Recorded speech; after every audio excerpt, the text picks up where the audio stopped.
Hello again, my friends. Welcome to another story time with Aunt Becky. Today I'm wearing my Care Bear shirt again, and I thought that we would share a Care Bear book. This is a tale from the Care Bears, Caring is What Counts, based on the TV special The Care Bears in the Land Without Feelings. And you can see that is not the nice fellow. This is a used book, obviously. In the 80s, the Care Bears were very popular. In fact, the copyright on this one is 1983 by American Greetings Corporation. So this was popular when I was young. I'm not going to tell you the year I was born, but it was in the 80s. And so this says, hello, we're the Care Bears, and this talks about some of them. We're a special group of colorful, round, snuggly little bears whose job it is to help you understand your own feelings and share them with others. As you can see, we have special pictures on our tummies, and those pictures tell you the special job each of us loves to do. This one here, he's a red heart on his stomach, surrounded by a pink line. There's a pink line around the red. I'm Tenderheart Bear, and it's my job to help people reach out to each other. I say that love is a warm, fuzzy feeling. He is not on my shirt, but he is one of the most classic Care Bears. He's like a golden honey brown, usually a brown. Sometimes he's dark brown, but he always has that red heart on his stomach. Now this one is on my shirt. I'm Cheer Bear, and if you're sad or not feeling well, I'll slide down a rainbow and make you feel better. Here she is. And she is on my shirt. She's over here. She's light pink. This one shows her a little bit darker pink, but the one next to her she is listed. Smile, I'm Funshine Bear. So there's a great big happy sun on my tummy to remind you to laugh and look at the lighter side of things. This is Funshine Bear with the smiley. Funshine is one of my favorite bears. There she is. Or he or she. You're in luck because it's me, Good Luck Bear. That is one of my favorites as well, Good Luck Bear. That's why I'm wearing a 4-leaf clover, and Good Luck Bear is doing a somersault. Don't count the number of birthdays. Count how happy you feel. I'm Birthday Bear. Birthday Bear's not on my shirt. And I'll help make your birthdays the best ever. Here's Birthday Bear. He or she's got a cupcake on their stomach. You can see that? The candle on it. I'm Wish Bear, and if you wish on my star, maybe your special dream will come true. No, Wish Bear isn't on my shirt, but Wish Bear has a rainbow of starlight. It's a star that's made of rainbow, yellow rainbow, and 3 little stars, if you can see Wish Bear there. If you're ever feeling lonely, just call on me, Friend Bear. See, I've got a daisy for you and a daisy for me, and here is Friend Bear on my shirt. And here's Friend Bear surrounded by daisies. These daisies have smiley faces on them. You ever seen a flower with a smiley face on it? I haven't. Grr, I'm Grumpy Bear. There's a cloud on my tummy to show that I take the grouchies away so you can be happy again. And this is Grumpy Bear. He is one of the more popular bears as well. That's why he's on the shirt. I'm Love-A-Lot Bear. I have 2 hearts on my tummy. One is for you, and the other is for someone you love. Here's Love-A-Lot Bear right next to Cheer Bear. And she's holding a rainbow balloon. It's my job to bring you sweet dreams. I'm Bedtime Bear, and right now I'm a bit sleepy. Are you sleepy too? This is my favorite bear here. My favorite is Bedtime Bear, followed by Good Luck Bear, and then Funshine Bear. He's like a cerulean blue, while Grumpy Bear is blue. He's not on my shirt. I don't know what bear that is. Maybe we'll run into it. Now that you know all of us, we hope that you'll have a special place for us in your heart, just like we do for you. With love from all of us, the Care Bears. And they put a heart. I told you that Tenderheart Bear is the classic bear, and this was their motto. So that's Tenderheart Bear on top of the red heart. And now we get into the story. Things were buzzing in the land of Carolot. All the Care Bears were discussing which one of them would be voted Bear of the Week. Funshine Bear, who always said something good about everyone, did a little dance, waved her arms, and said, "Oh, I just know it will be Birthday Bear." Here they are sitting around. Carolot is in the sky. This is their city, their castle where they live. And they hang out in clouds. They slide down rainbows like Tenderheart Bears. He looks like he's riding on a cloud, but they like to slide down rainbows, and they watch and to see if there's anybody that's feeling sad or blue, and they look down at Earth, and they look out for people. That's what the Care Bears do. Birthday Bear looked up from the new joke he was writing and smiled. "I don't think any of us deserve to win," Grumpy Bear growled. "None of us did anything really special this week." "Don't be such a silly old grump," laughed Tenderheart Bear as he slid down a rainbow. "Each one of us is special in one way or another, and we all helped someone this week. Even you, Grumpy, although you don't like to admit it." See, there's Tenderheart. He's sliding down the rainbow. There's Birthday Bear and Grumpy Bear. Friend Bear added, "I know who deserves the award most this week. Bedtime Bear. He helped Sally get over her fear of the dark. Isn't that right, Bedtime?" Bedtime? But Bedtime Bear wasn't listening. He had fallen asleep on a comfortable cloud. There he is. I bought a teddy bear of him once. I still have it. He's very big. About like that. They were interrupted by the caretaker, who suddenly stopped shining a rainbow and called out, "I think I hear someone crying. Care Bear alert, Care Bear alert." Whenever the Care Bears heard those words, they knew they were really needed. There's the caretaker. You see, there's their castle again. He's got a raggy shine in the rainbow. They all ran to the edge of their clouds and looked out to see why the Care Bear alert had sounded. They saw a boy and a girl standing on a street corner. The boy looked angry and the girl was crying.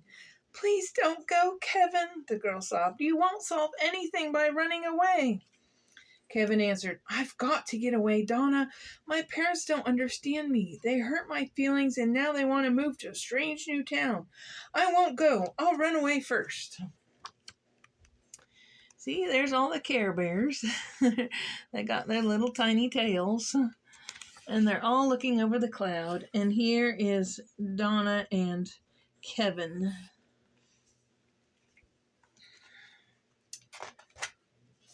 "Kevin, you know sometimes friends can help when you feel that no one understands," Donna answered. "If you talk to me, maybe I can help you to feel better." Kevin gave a sad smile. "Thanks, Donna, but I've made up my mind. I'm going to someplace where no one can make me feel bad anymore." Kevin turned and ran down the block. When he reached the corner, he waved briefly to Donna and then was gone. "Oh, Kevin, please be careful," Donna called after him. There's Kevin and Donna. There's Kevin way at the block, waving bye-bye. Friend Bear turned to the others. "It looks like Donna needs the help of a caring bear. Who will help her?" "I will," shouted all the other bears at once. "Well then, let's all go," said Funshine Bear, and they did.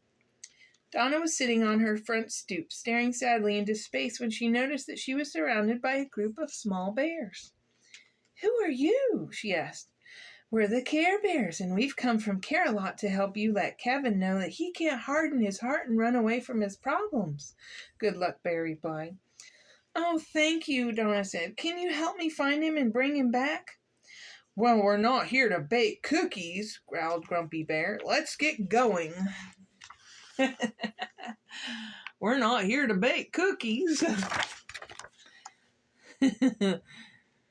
That would involve an oven, huh? While the Care Bears were talking to Donna, Kevin made his way across the city to a rusty gateway that opened on a large park.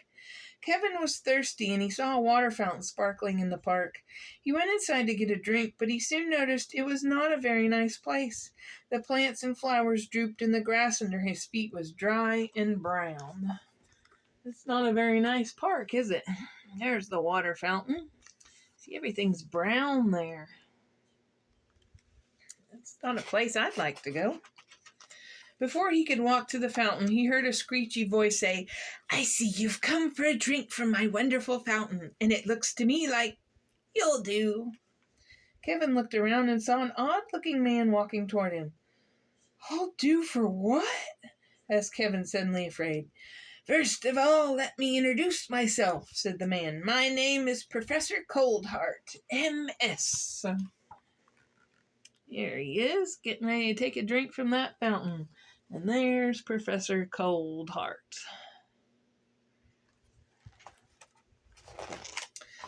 "What does the MS stand for?" Kevin asked. "Mad Scientist, of course," said Coldheart. What do you do that's so mad?" Kevin asked timidly. "Nothing, really. Oh, I do have a new plan to solve everyone's problems, and some stupid people think it's crazy. I'll show you how it works. Here, pinch this. Go ahead. Don't be afraid." And with that, Professor Coldheart held out his arm. Kevin did what he was told and pinched it. What do you think is going to happen? Do you think he's going to feel anything?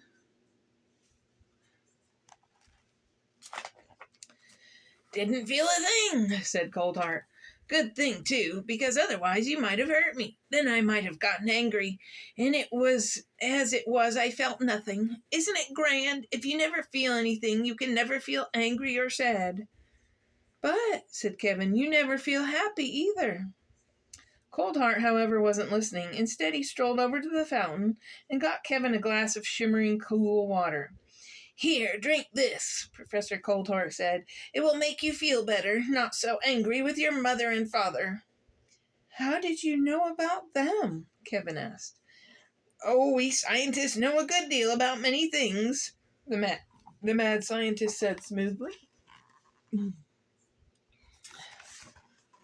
"You think he's going to drink the water? What's going to happen? That's not a good idea, is it?"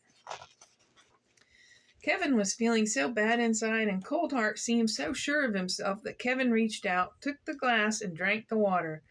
It felt icy cold as it went down his throat, and he could feel himself getting less angry. Soon he didn't feel sad, and when he thought of moving to a new town, finally he didn't feel anything at all. Coldheart reached out and pinched Kevin. The boy didn't even notice. "Aha!" cried the mad scientist. "I knew that my formula would work. Soon I will have everybody in the world not feeling a thing."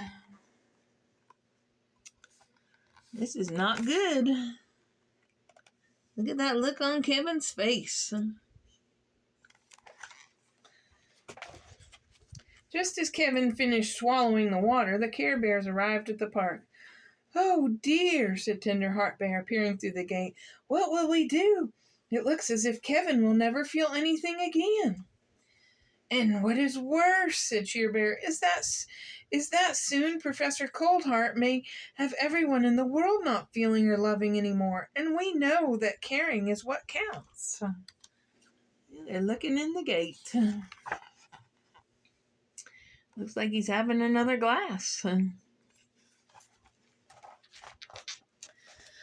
"For goodness sakes," grumbled Grumpy Bear. "When was the last time we Care Bears ever failed to help? One of us will have to go and rescue Kevin, that's all."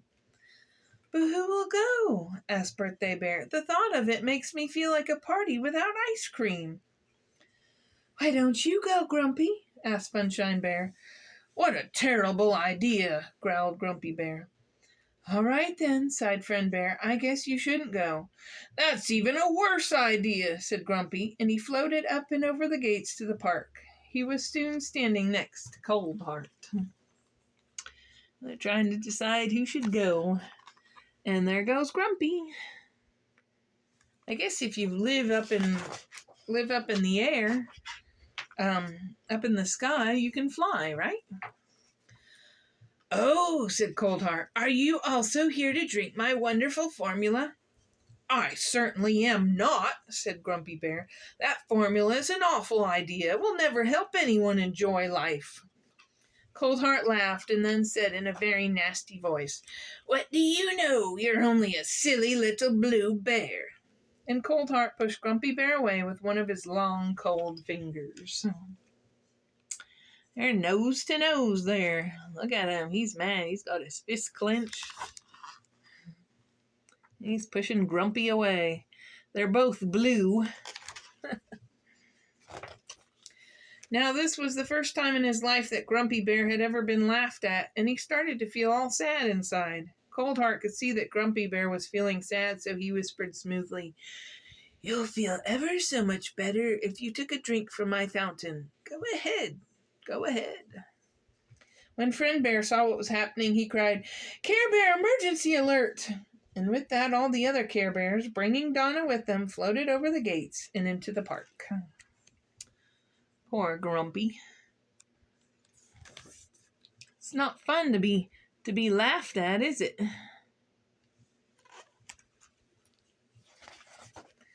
When he saw them approaching, Cold Heart said icily, "Who asked you to come in? Scat, get lost." "Now wait 1 minute," said Level-Up. "We're not going to let you make the world into a place where nobody has any feelings." "Try and stop me," sneered Cold Heart. "I've got Kevin in my power, and soon everyone will want my formula." "We'll see about that," said Wish Bear. "Kevin, think about a time when your wish came true. How did it make you feel?" But Kevin just stared straight ahead. This is not good. See, there's Bedtime Bear. He woke up enough to come help.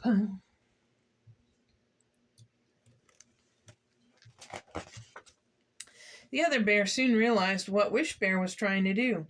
If they could get Kevin to show some sign of feeling, Cold Heart's power over him would be broken. "Hey, Kevin, here's a good one," said Birthday Bear. "What's green, has a stem, and lives in care a lot?" "A care pear. Get it?"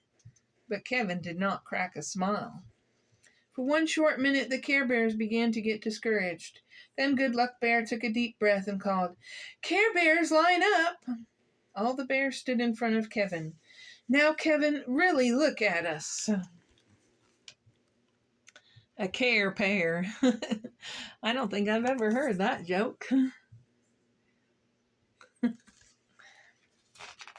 Looks like Bedtime Bear's falling asleep at the end of the line. Kevin turned, and when he saw all those pictures on 10 fat little bear tummies, he began to feel some warmth in his heart. "Oh, Kevin," Donna said, "I think that you are going to smile. I'm so glad because I do like you so." Donna reached out and took Kevin's hand. When Donna touched Kevin, something wonderful began to happen in the park. Slowly, the trees began to turn green again, and new grass began to push its way through the ground. A gentle breeze brought the smell of flowers. Bedtime Bear's waking up. You can see Professor Cold Heart in the back. And doesn't that look nice? Remember, it looked all brown before. You can kind of see it in the background, but especially when Kevin walks into the park, it wasn't a very nice place. If I can get to the page. Remember, it was all brown? And now, look at it. It's beautiful green. And then Kevin, as if waking from a dream, blinked his eyes slowly and gave a small grin. "I like you too, Donna," he said in a quiet voice. "Hooray!" cried all the Care Bears together. "We've broken Cold Heart's spell," said Friend Bear. "Cold Heart was wrong. People still do want to share their feelings." "I'm so glad," Level-Up said. "Drat!" snarled Cold Heart as he scuttled away into the park. "The Care Bears have wrecked my plan. I'll have to come up with something else." Look at that park. There's Professor Cold Heart running away. Now look at the park. It's so beautiful. Green. So the Care Bears, Donna and Kevin, all went back to Kevin's house. When they got to the door, Funshine Bear said, "Now, Kevin, go in there and try to talk out your problems with your mother and father. It won't be easy, but we know that you can do it." "Won't you come with me?" Kevin asked. "No," said Good Luck Bear as he handed Kevin a 4-leaf clover. "But take this for luck, and remember that if you ever need us, we'll be around. I promise that we'll think of you and watch you from Care-a-Lot." And they did. See, some of them are walking and some of them are flying. They can project their little tummy picture into something that they can give to people, like the clover. And there's the end. There's their picture. You can see Good Luck Bear's taking the picture. And there's your little A Care Bears book, proof of purchase. It's still in there. And that's the end of this book. I know it's run a bit longer than some of them, but I really enjoy these books, and I hope you do too. And I'll see you again in another video. Have a great day, and we'll see you next time. Bye.